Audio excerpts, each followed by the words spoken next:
tidak betul. Karena kehutanan itu sekarang tidak ada lagi di kabupaten. Tingkat kabupaten kota itu kehutanan di Kalimantan. Makanya di dulu nggak tidak terstruktur gitu. Kalau dulu waktu masih di kabupaten gitu ya, masih ada ya, masih sering gitu ya, masih pus proyeknya di. Mungkin nanti kita akan koordinasikan itu Pak, nanti coba kita susun semacam coret-coret rencana lah ya, rencana aksi terkait dengan ini, karena ini memang menarik ya, terkait dengan bangun kita di kami hanya tadi memang harus ada kita akan bahas kerjasama dengan beberapa stakeholder gitu kan, termasuk dengan provinsi terkait hulunya. Kalau di data terakhir berarti minimal di data provinsi 2000 yang ada itu sampai 2018 atau 2016. Kita dari 2011 itu 600-an hektar gitu ya di Kabupaten Bandung khusus. Terakhir data minimal di provinsi hanya 30 hektaran lagi. Bicara gitu ya, di data provinsi gitu terkait dengan makanya ini sayang karena potensi yang dimiliki dan multifungsi tadi yang dimiliki oleh Bapak. Mungkin nanti PR kita lah mungkin ya kami gitu ya di pemerintah untuk coba mensusur gitu. Pengrajin bambu itu ada di kita gitu ya. Di tadi Bapak sebutkan ide lagi macet gitu ya, ada gitu ya. Bambu memang tapi belum Cikadut kan, Cikadut yang punya itu kan Kabupaten Bandung, banyak gitu ya, sentra angklung gitu. Hanya belum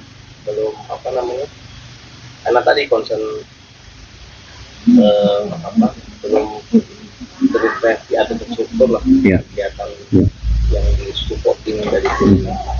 Mungkin nanti kita ya hanya Abi ngajak sebenarnya di pengen Pak juga langsung kita jalan mungkin di awal gitu yang awal kan dari lagi diajak tuh pengen di awal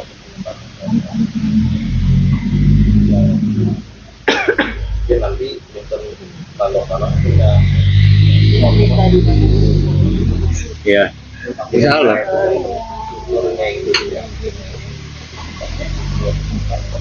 sebenarnya menstrukturkan manajemen ini dan memang betul Pak kalau kita derajat gitu ya kami juga di kami sendiri sudah derajat gitu kalau misalkan ada potensi yang bagus kita ada semua gitu ini tidak hanya bambu lah banyak itu banyak betul. Ini mungkin nanti payung misalnya dalam waktu dekat kita akan coba menyusun rancangan dokumen atau panduan bersama panduan bersama gitu ya. Nanti Bapak masukan Bapak, kemudian tokoh-tokoh yang bisa dijadikan gitu think tank gitu ya, diskusi penting Bapak teman-teman yang lain bantu kami juga itu ya, kita bisa menstrukturkan dengan tadi Pak. Kalau kami survei kalau main ke lapangan gitu ya, beberapa kecamatan di kabupaten gitu, tanah-tanah carik di desa itu jarang yang dimanfaatkan untuk menanam produksi. Jarang sekali gitu. Lalu yang kemarin juga yang di Pacet ada 30 hektar dan lebih kayaknya cuma lahan kosong, seadanya terbengkalai lah ya. Kalau tidak dimanfaatkan untuk produktivitas dan banyak sekali lah gitu, banyak sekali tidak. Kemudian memang ini kompleks pembangunannya harus multi aktor gitu ya, mungkin itu Pak, nanti kita coba ya. Tadi soalnya menarik apa yang Bapak ini, makanya Tapi langsung ngajak rencangan gitu kan, pas bapak WA Iya. kita menyempatkan diri untuk datang ke sini, dia pengen tahu perkembangannya seperti apa. Ya. Karena memang tertarik sekali untuk bambu gitu. Dari kita sering gitu ya, ngobrol-ngobrol ringan kita di kami di Pekerja gitu, ngomongin terkait dengan bambu gitu. Cuman tadi dari sisi hulu mungkin ada tinggi gitu kayak gitu. Kita tadi sudah ngobrol dengan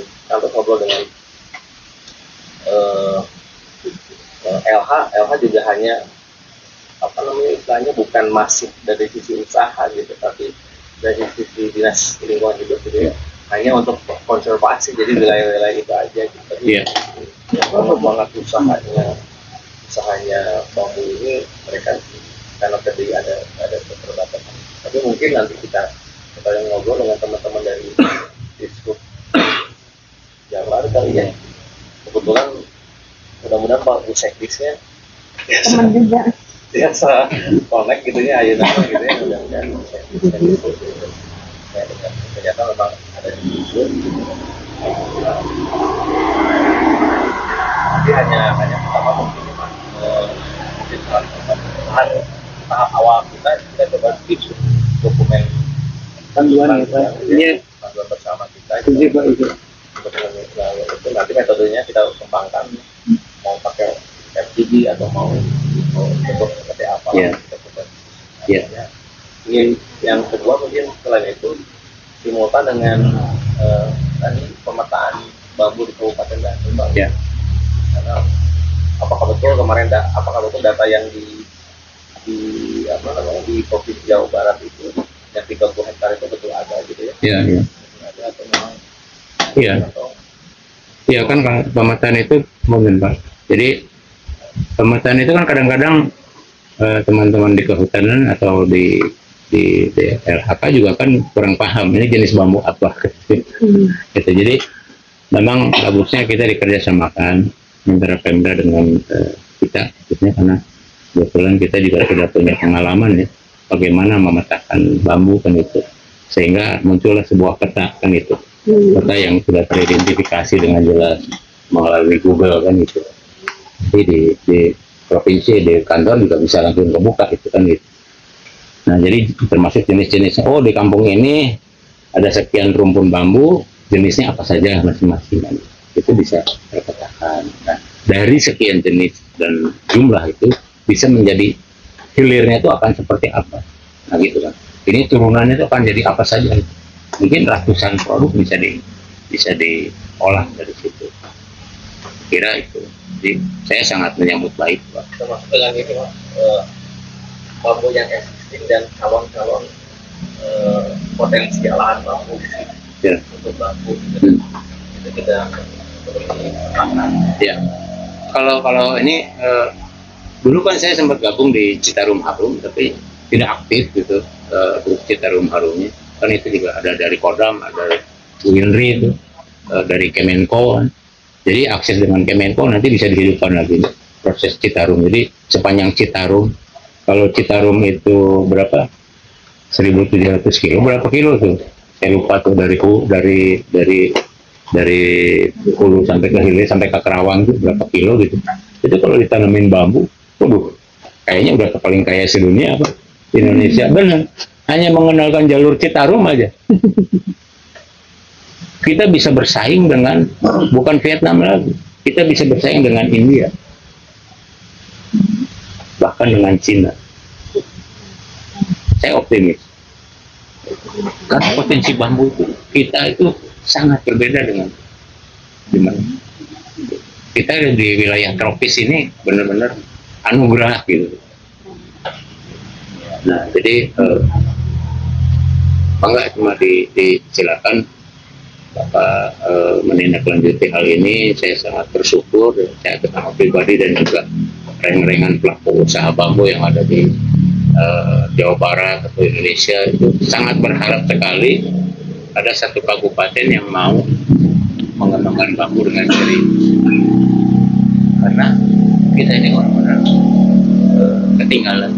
Minimal kalau kita yang berbicara adalah pemerintah, maka seluruh stakeholder itu bisa terkait kan gitu, bisa dengan sangat mudah melibatkan unsur akademisinya semua, pengusahanya juga bisa dikait kan gitu. Saya kira bisa sukses gitu. Tapi kalau kita jalan sendiri ya nggak bisa, kan nggak jalan sendiri gitu ya. Saya juga jalan sendiri sebagai komunitas gitu. Untuk pengusaha juga bingung. Permintaan arang Ibu, ya arang briket untuk satu negara Prancis itu minimal 4 kontainer 1 bulan.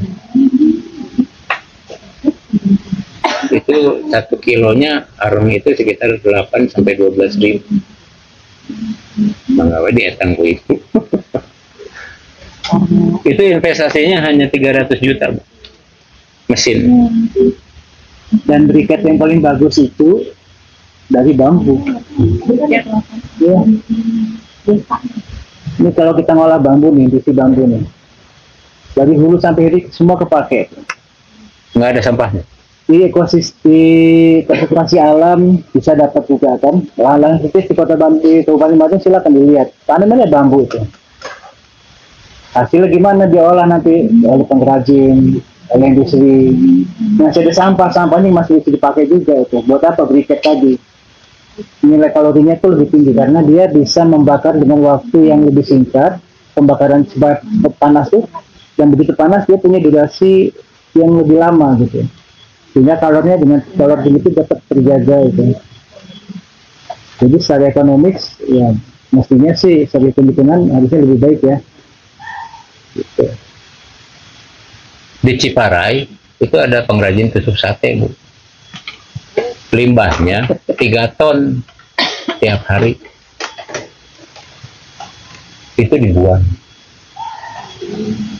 baik berupa bonggolan, potongan-potongan kayak gini, atau berupa serbuk atau berupa selokan, itu kurang lebih 3 ton. Kasusnya di Garut itu ada 5 pengrajin itu yang setara. Jadi kalau 5 itu 15 ton sehari.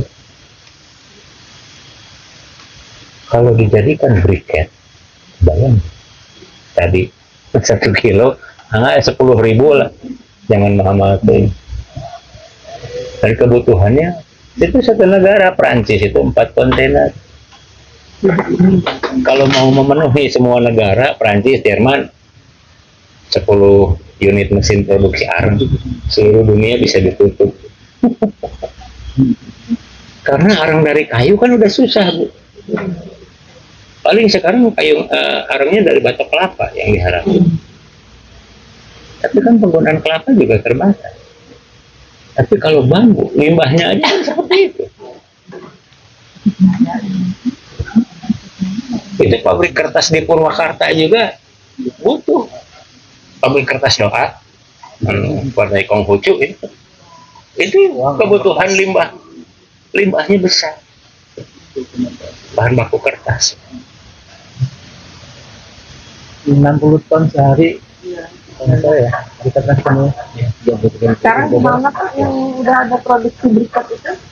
Belum ada. Belum. Oh, belum. Skala kecil Bu. Skala kecil. Skala industri. Kenapa? Karena memang tidak terkoordinasi. Jadi itu kan kalau diambil dari limbah, sekarang berarti kan dari pengrajin atau dari industrinya kan ya. Di tengah lihatnya pengrajin bambu berapa banyak, industri apa lagi, lebih sedikit lagi kan. Gitu.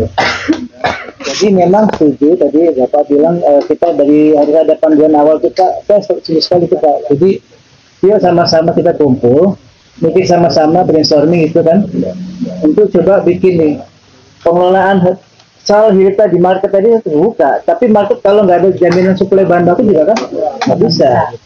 Artinya apa?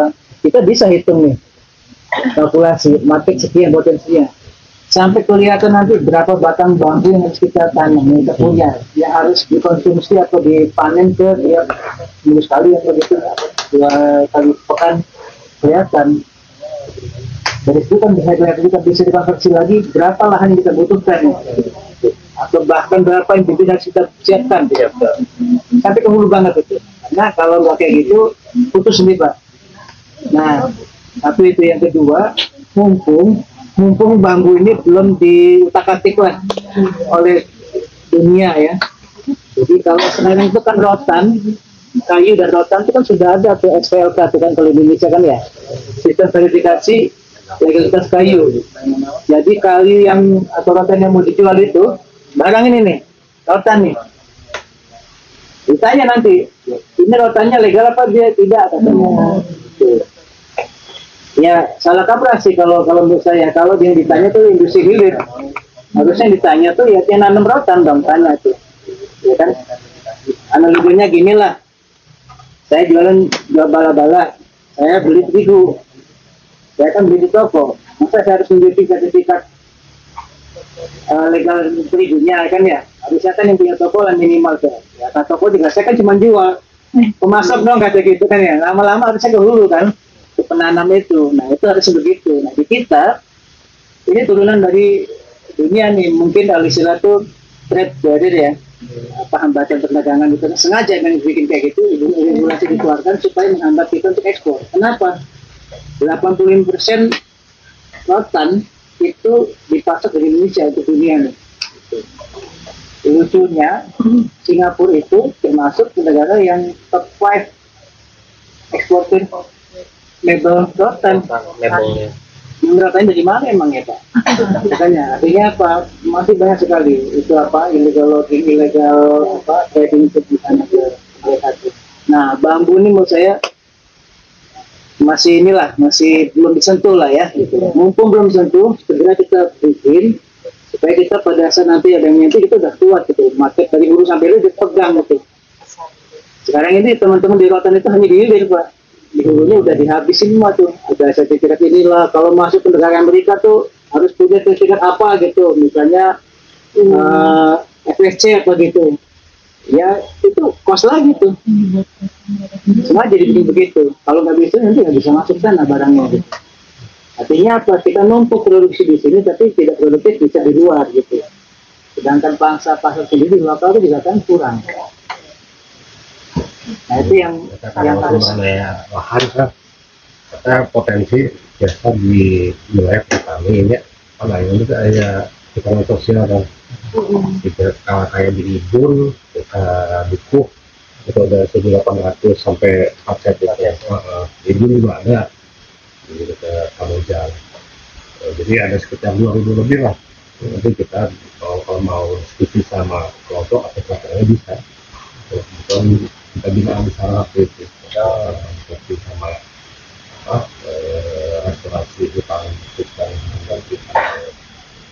masih banyak potensi lahan ya. Kita musuh dari itu ya, sama kelompok masyarakat daya lahan.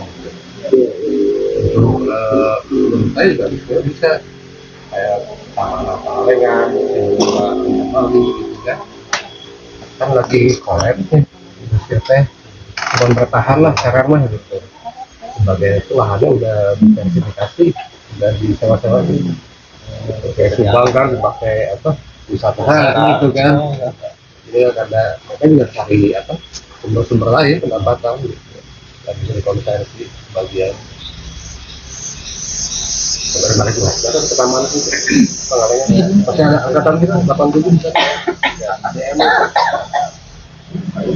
lalu itu kena kesana itu ADM yang 87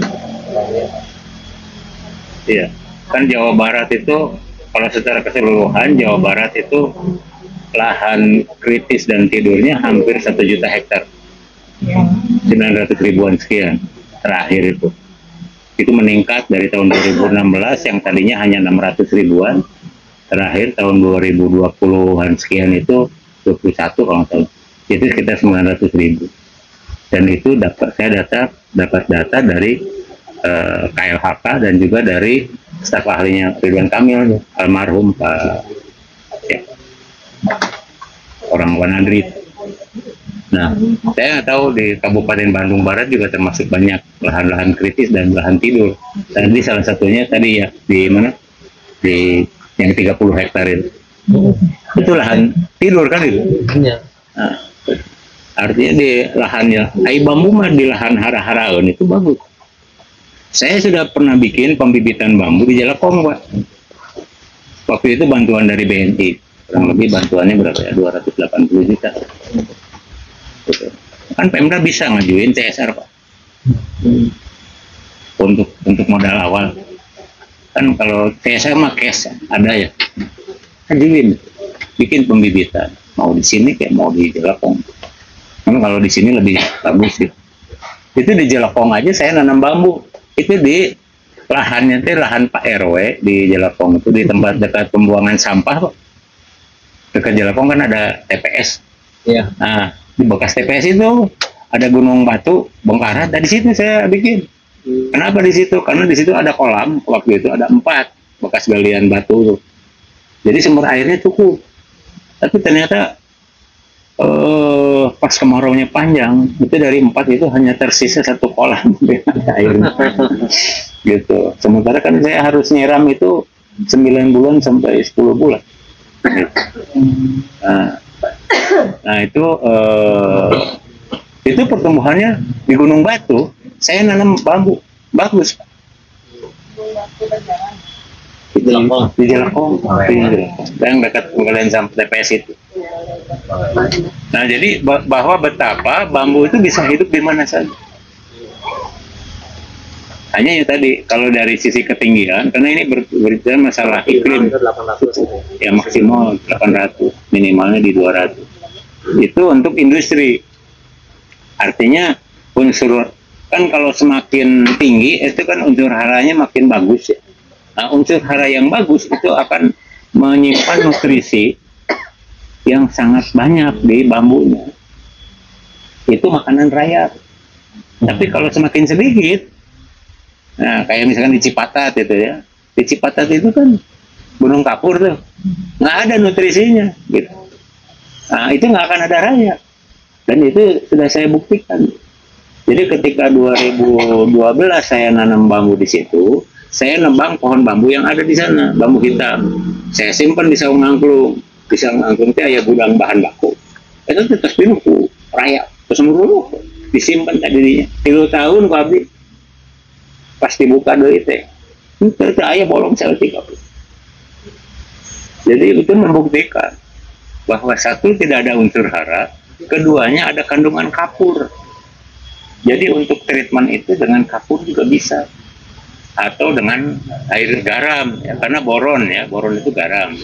Makanya kalau di NTT itu di Ngada itu pengawetan itu di laut, disimpan di laut 1 bulan 2 bulan. Kenapa? Iya, dari diikat masukin ke laut pakai pemberat, itu disimpan sampai rata-rata sih sebulan. Kalau 3 bulan itu kayak kayu besi, itu paku aja nggak nembut ya. Kalau di sini kalau nggak salah kecil berapa direndam kemudian itu Biasa. Jadi Bisa. Di kampung malah di kolam aja biasa kan. Letak. Ya, jadi kalau apa ada ilmunya tuh apa ya? Ilmu tekanan air itu apa ya? itu Osmosis apa? Osmosis. Jadi ada tekanan. Jadi ketika masuk ke dalam kolam itu ada tekanan air.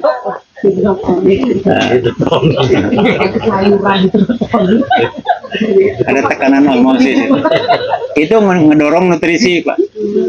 Yang diisi sama air. Nah, jadi kadang-kadang orang tua kita kan nyimpen di kolam yang berlumpur bahkan gitu. Terus atau di sungai. Jadi dengan di sungai itu kedorong tuh si nutrisinya. Gitu. Tapi kan kebayang itu lama. Bisa 1 bulan itu, minimal 1 bulan baru. Nah, tapi dengan sistem rebus menggunakan borak-borik atau dengan garam ikan itu, garam krosok gitu. Ya itu 8 jam selesai. Jadi unsur garamnya akan masuk di situ. Itu borak-borik rayap makan cukup. Di banyak teknologinya dan itu. Tapi bahwa material bambu memang harus diawetkan. Satu. Yang kedua ada maintenance. Kan nanya itu, ini berapa lama bangunan bambu bisa tahan? Saya ngebangun bambu udah kurang lebih 15 tahun itu masih bertahan. di Ciguruwik, 15 tahun lebih. Kemudian ada rumah nenek orang itu di Karawang, umur rumah bambunya udah 97 tahun, seumur dengan nenek. Ya, jadi begitu ngagubrak sama bapaknya dibikinin rumah gitu. 97 tahun. Jadi itu tergantung maintenance. Tapi kalau maintenance kita orang tradisional kan pakai kapur, diulas kapur. Nah, sebetulnya maintenance yang paling bagus kalau di rumah kampung. Kenapa di rumah kampung bisa tahan sampai puluhan? Di Purwokerto aja ada rumah kayu itu lebih 150 tahun. Kuncinya apa? Di rumah itu ada hawu. Jadi ada pengasapan. Jadi kayu nangka, kayu apapun juga jadi hitam kuat. Ya. Jadi pengasapan itu, jadi vinegarnya itu asam cuka yang membuat anti rayap. Jadi di bambu sendiri ada asam vinegar. Itu kalau menurut teman saya itu kurang lebih sekitar 18.000 per miligram asam cuka itu.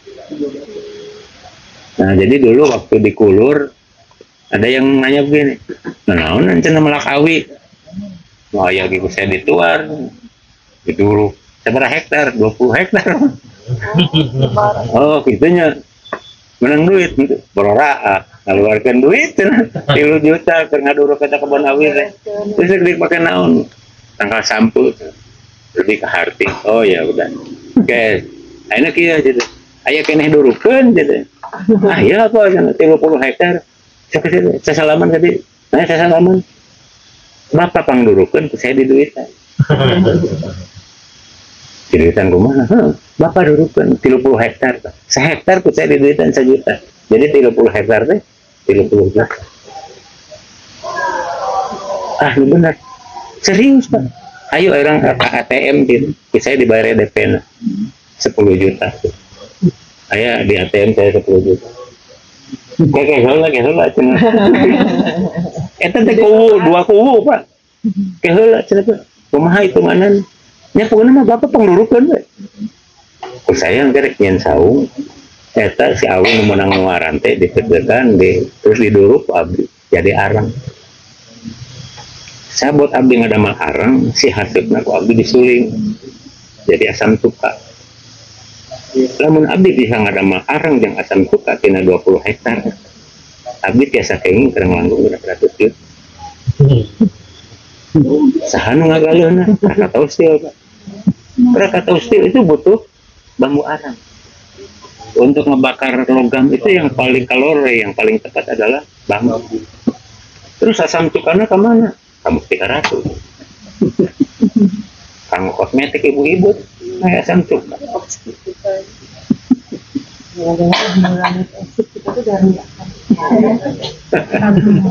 Kemarin teh ini kemarin pas ngobrol sama beda KBRI juga sempat diskusi kan ya.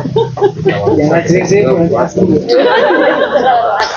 Iya, kecil, ya, tadi yang besar.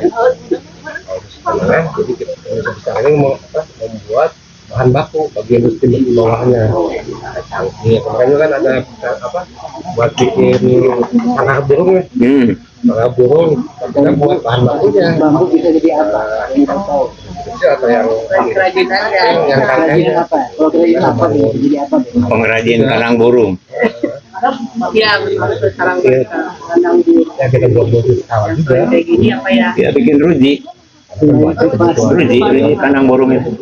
Ya batang-batang. Ya jadi kalau mungkin nanti di dalam Ya. Harus siap ya. Lihat gini nggak? Kapan?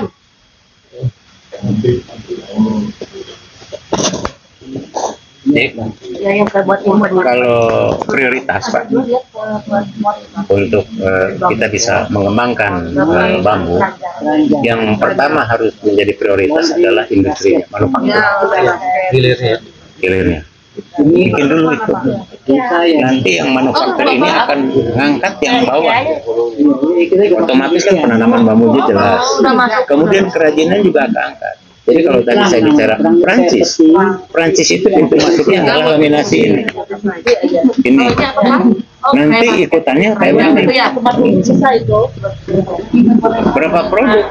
Kalau ini biasa ratusan produk. Ada berapa desa yang bisa diberdayakan? Makanya nanti dalam FGD itu diundang semua SKPD. Ini tiap SKPD ini pemerintahan desa dengan BUMDesnya bisa bikin apa? Dan BUMDes banyak kan? Untuk kebutuhan apa? Masuk juga kan kita BUMDes atau masyarakat desa bisa supply reng kan? Iya. Hanya bambu mentah juga. Bisa aja konsultasi dulu. Jadi kalau itu nanti sistem Baterai. Dan itu saya ekspor, Pak. Kecuali kalau Pemda Itu kebutuhan Amerika. Itu sebulan 20 kontainer. kalau sudah ada Rengnya. pengrajin yang punya skill, Itu harganya per meter 1.800. kalau pas tidak dapat sih bisa juga. Iya, karena udah nggak Kayak dia tadi udah dihalusin ya. Udah supply ke pabrik itu. Iya. Ini bahan nanti buat itu. Laminasi. Ini ada ekspor nggak Pak? banyak. Tapi di Tasik ya. Ekspor lebih banyak peminatnya kayak gitu. Sepertinya gini, bisa nggak? Untung gini. Udah. Kalau Bapak pernah di industri Industri buku. Yang kita pergi ke sentranya dulu ya Pak ya. Sentra bambunya dulu. Jadi mungkin nanti ada pendampingan dari kitanya gitu yang di kampung itu. Ya, ya sentranya dibentuk dulu. Jadi nanti selanjutnya kan ada pendampingan Pak. Ya. Nah, itu tujuannya apa? Kita biar ada diskusinya gitu Pak. Ya. Ya, jadi gini, kalau kita bicara bambu, kita bicara hilir dulu, Pak. Marketnya sudah terbuka, Bu ya. Jadi Ibu nggak usah mikirin market. Kita bawa nanti ke seluruh dunia itu marketnya. Baik ke Amerika, ke Australia maupun Australia juga minta, Amerika juga minta, kemudian Eropa jelas. Kalau di Eropa sudah jelas kita ditawarin ada 4 lokasi untuk pameran sepanjang tahun. Dan itu akan bayarnya seluruh negara di Eropa itu akan datang sampai ke Jazirah Arab. Nah, itu market yang luar biasa. Karena market bambu dunia itu nomor 1 adalah Eropa, yang kedua Amerika, ketiga Jepang. Pelan-pelan lah. Kita sudah bisa garap Eropa aja, satu Eropa udah selesai. Nah, oke. Nah, di hilir ini itu kan skalanya macam-macam. Ada kelas manufaktur, ada UMKM, ada mikro. Nah, kalau saya boleh sarankan, kita bikin di Bandung, Kabupaten Bandung ini skala manufaktur dulu. Manufaktur itu apa? Ini laminasi. Laminasi dulu. Kenapa? Karena ini yang menjadi pintu masuk. Mau masuk ke Amerika, mau masuk ke Eropa, mau ke Australia, laminasi. Bukan kerajinan. Kerajinan itu kebutuhan second atau tersier, bukan utama. Tapi kalau papan itu utama. Dan volumenya cukup besar. Nah, kenapa saya bicara dengan Bandung Barat itu langsung disambut. Bandung Barat sepakat membangun dulu manufaktur. Kebetulan di Bandung Barat ada bekas pabrik gitu loh, yang bisa disewa. Kalau kita sewa nih dengan Bandung Barat per 3 tahun, sewanya kurang lebih 350 juta. Itu sudah ada mesinnya, tapi belum lengkap kalau untuk bikin laminasi. Kalau untuk bikin reng udah bisa. Nah, saya nyaranin kita bikin laminasi. Tanggung kalau kita cuma jualan barang setengah jadi kan gitu. Nah, saran saya sih itu di Bandung, di Kabupaten Bandung harus punya industri manufaktur. Dari bikin papan ini nanti turunan keduanya adalah furniture bambu laminasi.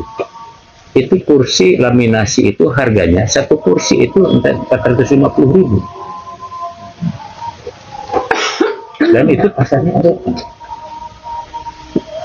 Jangan bicara Bali nggak akan Eropa. Nanti kita bawa Prancis ke Kabupaten Bandung kalau berkenan kan itu. Nah, tapi yang pertama adalah itu tadi, kita mampu nggak menjual satu produk yang menjadi pintu masuknya. Karena kalau kita jualan kerajinan itu beratnya luar biasa. Saya tidak merintis kerajinan itu dari 2012. Kita harus menata karakter orang dari bahan baku, desain, segala macam. Banyak persoalan. Tapi kalau manufaktur itu hanya satu persoalan. Kita sudah tidak bicara desain, ya. Dah nggak ada mal-papan gitu kan ya. Sudah selesai. Bahan baku ada. Katakanlah untuk sampai di Kabupaten Bandung mungkin untuk sampai 3 tahun ada. Tapi kita bisa ngambil misalkan dari Sumedang, dari Cianjur, masih masuk akal gitu. Jadi nggak usah khawatir soal bahan baku. Minimal untuk 5 tahun, 6 tahun ke depan. Nah, menyambut 5-6 tahun ke depan ini kita nanam bambu sama dengan kehutanan. Jadi tahun ke-6 kita udah di Kabupaten Bandung sudah punya kebun sendiri. Itu kalau pemikiran saya. Karena kalau kita hanya ngembangin sentra kerajinan atas-atas gitu. Punten ya. Industri itu kira-kira mau itu pasti atau Pemda melalui BUMD.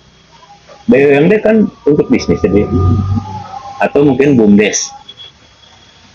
Ini kerjasama pabrikasi di Cikalong itu dengan BUMDesma. Kan BUMDes ada bergabung tuh dalam bentuk BUMDesma. Mereka punya tabungannya gede, miliaran itu. Saya nggak tahu di Kabupaten Bandung. Ada 285 BUMDes. Berapa dananya? Dari BUMDes itu sudah berjalan belum? Kemudian ada BUMD katanya kan. BUMD udah jalan belum? Bisnis apa? Kalau dengan bambu ini, marketnya sudah ada. Captive market. BBST hari tolak ya.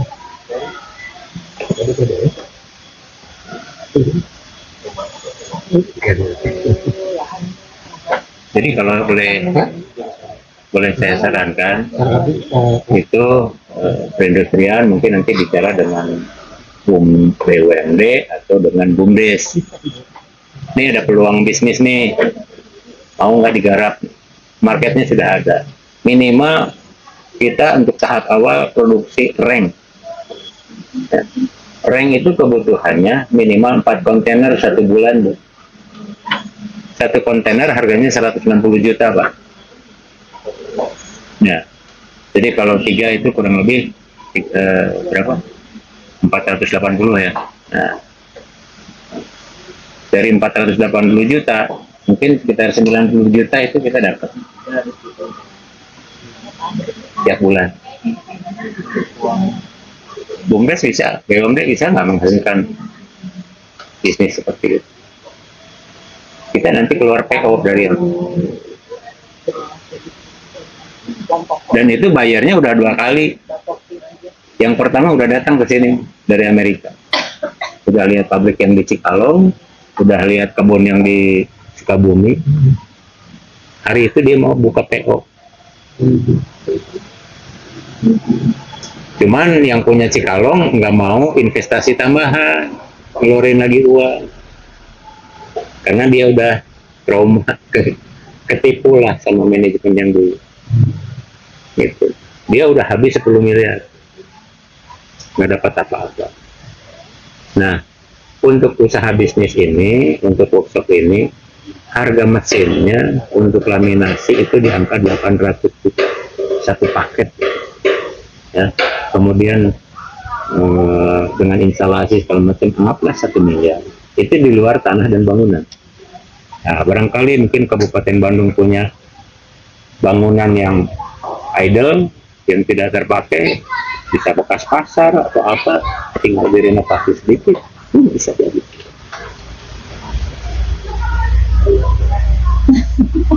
Tapi maksud saya itu, saya juga tidak bisa memberikan langsung kontrak. Ya. Dasar apa Pak Dude ngajuin itu? Mana kontraknya? Oh itu masih hukum dagang itu, bukan hukum usaha. Kalau hukum dagang kan ada jual beli langsung cash and carry. Nah, sekarang kan ibaratnya gini, calon buyer, calon pembeli, katakanlah mau beli ini, ya, ada barangnya nggak? Kalau ada barangnya pasti dibeli ya.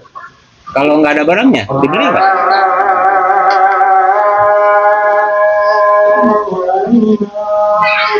Nah, jadi sama. Orang Amerika, orang Eropa mau beli, tapi ini nggak ada. Cuman ada foto sama dongeng, beli nggak? Nggak ada. Jadi memang harus investasi. Tapi percakapan chatting saya, pesanan-pesanan saya itu bisa jadi dasar. Dan kalau secara lokal, saya udah ada transaksinya dengan Bali, dengan Riau. Dan sampai hari ini beberapa arsitek di Bali meminta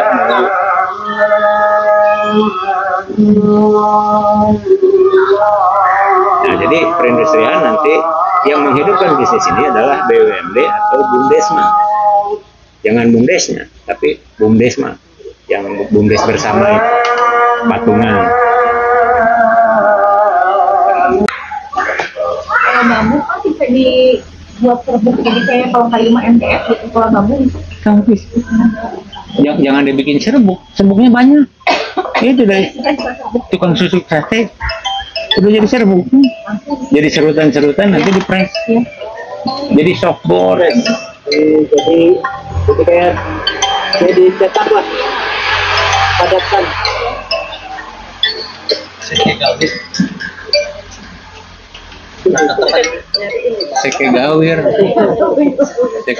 teh. Desa Cimenyan mah iya kan? Oh Cimenyan. Desa lain. Mohon. Seke gawir teh asal nama kali di itu. Ke arah Bojongkone. Mohon.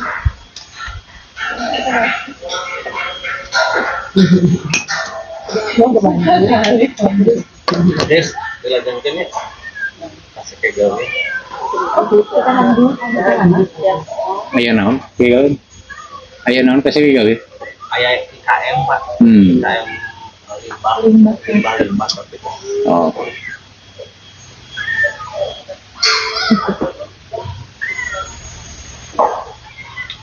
Orang ya insya Allah kan orang. Mangga. Karena udah Iya. biasa di kerjasamakan. Yes. Kemana-mana. Ya. Oke, abdi ada frame roadmap-na. Nah, oke, disangakeun kan. Jadi ngawitan ti mana kan itu ke mana gitu. Jadi sama Karena kayak abdi orang coba ngolah-ngolah iya tuh. Semua dinas diundang, kurang dinas, ya. Ya. Terus aku ke sore. Mah, kamu lagi ke Bandung Barat ya. Ke Sukabumi lagi angkat tapi. Kemarin di Timor Leste ke dongkap, angkat tadi itu. Mohon. Alhamdulillah kemarin kan kita bikin pelatihan di Timor Leste, bikin bangunan bambu. Bulan depan itu Juni atau Juli itu dari Timor Leste mau ke sini, mau pelatihan juga.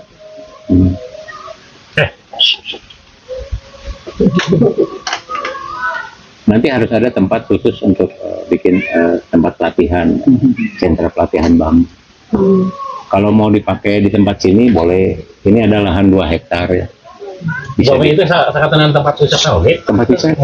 Jadi sekaligus juga bisa untuk tempat promosi produk-produk bambu apa segala macam. Aminnya atas kampung bambu. Ya. Jadi kita perkuat.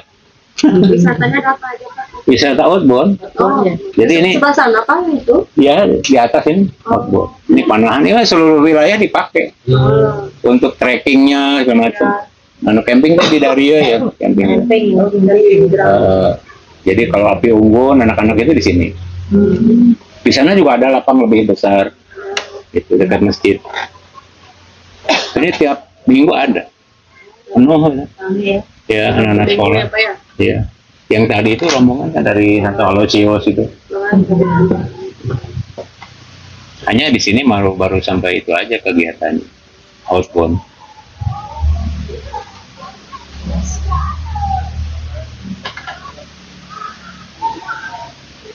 Insya Allah lah Pak, kita satu instansi dari satu ini. mohon pisan terus biasa hadir, tapi biasa diskusinya. Jadi Alhamdulillah abis yang masuk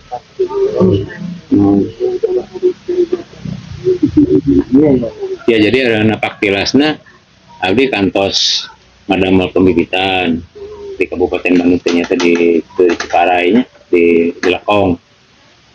Terus nu kaduana abdi kantos ngayakeun pelatihan di ditu. Pacienten ge isinon meureun. Pak, cita saya orang Kabupaten Bandung, abdi kan tinggal di Ciminyak. Tapi asa can pernah aya nu ngundang abdi ari seluruh kabupaten berbagai provinsi ngolam abdi kanggo ya bambu, tapi di Bandung teh acan dieu. Oh, kayaknya cenanya. Bener kan di Pasir Jambu jeung di taman langsung dikasih 2 paket. Tapi mau lebaran teh nyata sabinten Bu. Kirang. Tapi jarang kan. Masyarakat teh antusias langsung jadi cangkir, nanti baki di Citaman sama di Pasir Jambu. Di Pasir Jambu mah di kafe ya pelatihan lagi. Nah, di pinggir jalan deh nah. Ya mudah-mudahan biasa ayah tindak lanjut dan syukur bisa berkepanjangan. Jadi agenda yang resmi dari itu dan mudah-mudahan ujung-ujungnya itu diperdakan gitu atau perbu gitu sehingga ada kekuatan buat bambu untuk perkembangan. Kalau nggak ada perbu atau perda kayaknya berat. Nah, oke, orang ngobrol sareng dewan kan gitu. Insya Allah dewan mah biasa ngadukung. Pergerakan abdi banyak didukung sama dewan Pak. Harita menggagas berdirinya asosiasi angklung itu komisi 5 Kadarius. Komisi ngabring ngobrolkan angklung. Alhamdulillah biasa jantan eta asosiasi angklung. Dulu kita mau bikin namanya menyambungkan satu event namanya Indonesia Fashion and Batik Festival antara Zurich dengan Tasik. Kan kita punya batik yaitu Garut, Tasik sama Cirebon ya. Nah, buat kita disambungkan Tasik gitu. Kayak dongkapkan Tasik deh di Tasik. Wah, event saya jangan didukung kami dengan abdi teh doa gitu. Dah ingat dadak mah pastinya gitu. Tapi sawios gitu. Nah, di Kemendikbud insya Allah didukung. Terus di Pak Aher insya Allah didukung. Nah, cuman Pak Aher kan nyungkeun, kumaha ya respon Tasikna, banyak tuh tengah modal tuh. Tapi dinas kan tega doang tuh. Nyabit terus ka dewan. Wih, dinas teh ka dewan. Perti tepang jeung bidang budaya deh. Ngobrol kirang langkung setengah jam. Jadi kumaha? Periodana mohon teh 500 mah. Nah, aya nu saya cenah teh. Dana reses nah reses 2 miliar saya pakai itu. Nah gitu, biasa gitu teh. Ngobrol jeung dewan. Ayo gitu. dibawa upload Pak. Gitu. Nah, kita tuh pulang tadinya teh langsung balik dari ke dinas. Ah, terus aya artos di mana di dewan 500 juta. Ayo sih benar sih, telepon ke dewan benar sih. Kayak sore orang rapat di DPD terus tadinya orang langsung itu yang Pak Wali Kota langsung ketemu sore itu juga sehari itu selesai 500 juta. Nah gitu jadi ya dewan gitu kan sebetulnya mah sangat berharap ya ada percepatan pembangunan di setiap daerah. Mudah-mudahan bambu ini juga dapat dukungan lah dari dewan.